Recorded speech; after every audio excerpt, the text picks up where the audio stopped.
Welcome to Tom and Ben News United Kingdom, and we start with Viewers News, and Talking Tom and Friends channel, as per usual, gives us some news, and he reports the following. 7 people have been hospitalised after an amusement park train derails in Missouri, a fundraiser for an 8-year-old who was shot and partially paralysed during the Highland Park July 4th parade shooting. Black Adam takes top spot at box office again. Ukrainians grieve for an 11-year-old girl who was killed by a Russian missile. McDonald's workers are not so happy about adults' Happy Meals. I didn't think there was such thing as adult Happy Meals. Well, neither do I. Ohio's Columbus Zoo welcomes a baby mandrill, and Pierre Solidges, I think that's how you pronounce his name, painter whose iconic abstractions in shades of black found power in light, dies at 102. The Ufi Jake_plays reports that 142 people have died in South Korea because of crowding on a Halloween nightclub. And finally, Cindy Meadows has reported South Korean singer and actor Lee Ji-han has died at the age of 24. The K-pop singer and actor was one of the 154 people killed in a crowd crush during Halloween celebrations in South Korea. British entrepreneur Richard Branson has declined an invitation from the Singaporean government to take part in a live television debate on the death penalty, and Julie Perrell, author of Julie and Julia, dies at 49.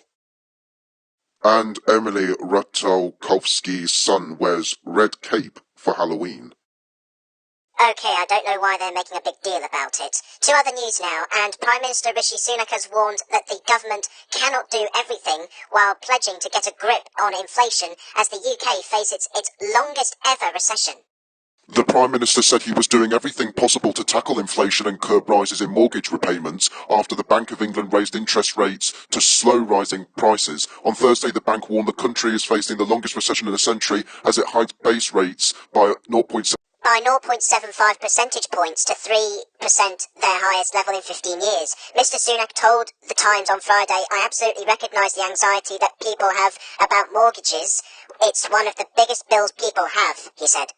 And in breaking news, the Home Office says detainees have caused a disturbance at a London immigration removal centre during a power outage. No one was injured during the incident at the Harmondsworth Detention Centre in West London. It is understood that a group of detainees left their rooms and went into the courtyard of the immigration centre armed with various weaponry.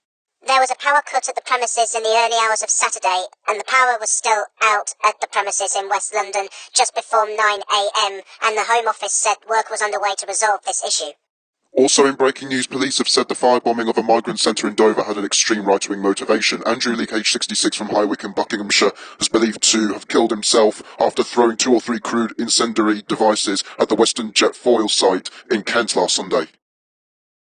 UN Secretary-General Antonio Guterres has said the world is doomed, his words, unless a historic pact is signed between rich and poor countries, speaking on the eve of COP27. The gathering of world leaders, business figures and environmentalists is being hosted at Egypt's Red Sea resort of Sharm el-Sheikh following last year's summit in Glasgow. Mr. Guterres said the present dynamics between the developed and developing world, if unchanged, would be, quote, absolutely catastrophic. Passengers are being warned of extensive disruption to train services, despite a series of strikes by railway workers being called off. The RMT said it would now enter a period of intensive negotiations with Network Rail and train operators. The strikes planned for the 5th, 7th and 9th of November had been called in a dispute over pay and conditions. They involved staff at Network Rail, which employs signalling workers across England, Scotland and Wales, as well as workers at 14 train companies.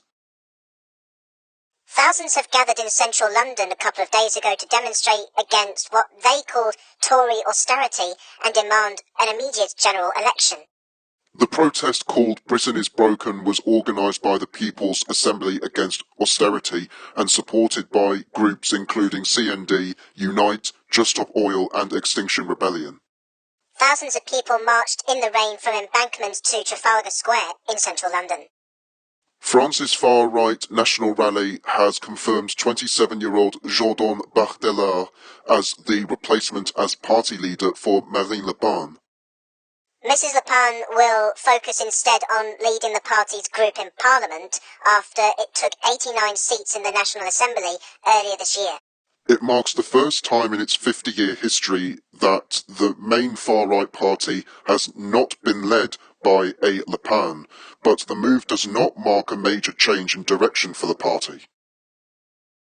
And finally, Pakistan's former Prime Minister Imran Khan has made his first public address since he was shot during a protest march in the eastern city of Wazirabad.